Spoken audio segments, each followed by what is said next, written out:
Hi guys! ఈరోజు మనం 'Peddi' movie non spoiler review గురించి డిస్కస్ చేద్దాం. నిజం చెప్పాలంటే ఈ సినిమాలో నాకు చాలా మంచి థియేటర్ ఎక్స్‌పీరియన్స్ ఇచ్చింది. నేను యూజువల్లీ మూవీ టికెట్స్ ఆన్‌లైన్‌లో బుక్ చేస్తాను. కానీ మూవీ కోసం ఫస్ట్ టైమ్ 2 అవర్స్ లైన్‌లో నించొని మరీ టికెట్స్ తీసుకున్నా. ఒకవైపు టికెట్స్ దొరుకుతాయో లేదని టెన్షన్, మరోవైపు ఫస్ట్ డే ఫస్ట్ షో చూస్తున్నాను ఎక్సైట్‌మెంట్. ఎక్స్‌పీరియన్స్ వల్ల సినిమా ఇంకా స్పెషల్‌గా అనిపించింది. ముందుగా క్యాస్ట్ అండ్ క్రూ గురించి మాట్లాడుకుందాం.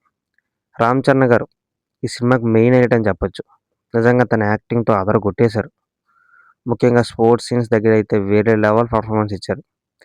క్రికెట్ సీన్స్ అయినా, కుస్తీ సీన్స్ అయినా చాలా నేచురల్‌గా మరియు పవర్‌ఫుల్‌గా చేశారు. డాన్స్ గురించి చెప్పాలంటే అస్సలకి వేరే లెవెల్ అది. సింపుల్‌గా చెప్పాలంటే ఈ మూవీ కోసం తన ప్రాణం పెట్టారని చెప్పొచ్చు. జాహ్నవి కపూర్ గారు తన రోల్‌కి తగ్గట్టుగా చాలా బాగా పర్ఫార్మెన్స్ ఇచ్చారు. జగపతి బాబు గారు కూడా చాలా బాగా చేశారు. శివరాజ్ కుమార్ గారు స్క్రీన్ మీద కనిపించిన ప్రతి సీన్‌లో ఇంపాక్ట్ క్రియేట్ చేశారు.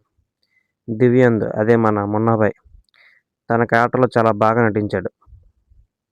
మిగతా క్యాస్ట్ అందరూ కూడా వారి వారి పాత్రలకు న్యాయం చేశారు. డైరెక్టర్ దగ్గరికొస్తే 'తాలా బుచ్చిబాబు' చాలా బాగా సినిమాని హ్యాండిల్ చేశారు. స్పోర్ట్స్ డ్రామాని ఎమోషన్‌తో బ్యాలెన్స్ చేయడంలో సక్సెస్ అయ్యారు. రత్నవేలు గారు సినిమాటోగ్రఫీ అయితే ఎక్సలెంట్‌గా చేశారు. ముఖ్యంగా స్పోర్ట్స్ సీక్వెన్స్ అయితే విజువల్‌గా చాలా రిచ్‌గా ఉన్నాయి. నవీన్ నూలి ఎడిటింగ్ కూడా సూపర్‌గా ముఖ్యంగా ఆ ట్రాన్సిషన్ షాట్స్ అయితే చాలా బాగా అనిపించాయి. ఏఆర్ రెహమాన్ సార్ మ్యూజిక్ గురించి స్పెషల్‌గా చెప్పాలి. ఎందుకంటే ఆ 'చికిరి చికిరి' సాంగ్, ఆ 'రై రై' సాంగ్ అండ్ 'మసా మసా' సాంగ్స్ అయితే చాలా బాగా ఎంటర్‌టైన్ చేసేసాయి. బ్యాక్‌గ్రౌండ్ స్కోర్ కూడా చాలా బాగా ఇంపాక్ట్ చూపించింది సీన్స్‌కి. ఈ సినిమా పాజిటివ్స్ అండ్ నెగెటివ్స్ దగ్గరికొస్తే ఫస్ట్ పాజిటివ్ గురించి మాట్లాడుకుంటే 'రామ్ చరణ్' గారి outstanding performance, songs and background score, cricket మరియు స్పోర్ట్స్ సీన్స్, శివరాజ్ కుమార్ గారు అండ్ జగపతి బాబు గారు characters, Ram Charan and Janhvi Kapoor introduction scenes, pre interval fight scenes, 'మాసా మసా' సాంగ్ దగ్గర transformation episode, cinematography, direction, editing ఇలా చాలా పాజిటివ్స్ ఉన్నాయి. అలాగే కొన్ని నెగెటివ్స్ కూడా ఉన్నాయి. నెగెటివ్స్ చెప్పాలంటే పెద్ద రివ్యూ అని కాదు గానీ, నాకు అనిపించిన కొన్ని పాయింట్స్ చెప్తాను. లవ్ ట్రాక్ ఫస్ట్ హాఫ్‌లో బాగానే ఉన్నా, సెకండ్ హాఫ్‌లో అంత కనెక్ట్ అవ్వలేదు. జాహ్నవి కపూర్ గారి క్యారెక్టర్ ఇంకా కొంచెం స్కోప్ ఉంటే బాగుండేమో అనిపించింది.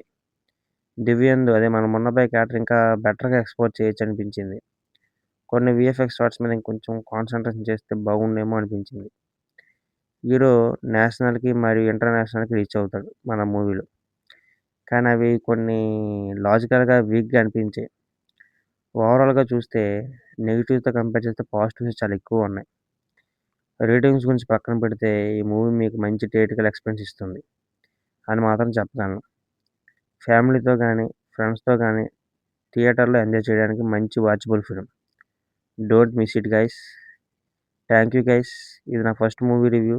మీ అందరికి ఎలా అనిపించిందో కామెంట్‌లో చెప్పండి. అలాగే నా రివ్యూ నచ్చితే నా ఛానెల్ సబ్స్క్రైబ్ చేసి సపోర్ట్ చేయండి. See you in the next video.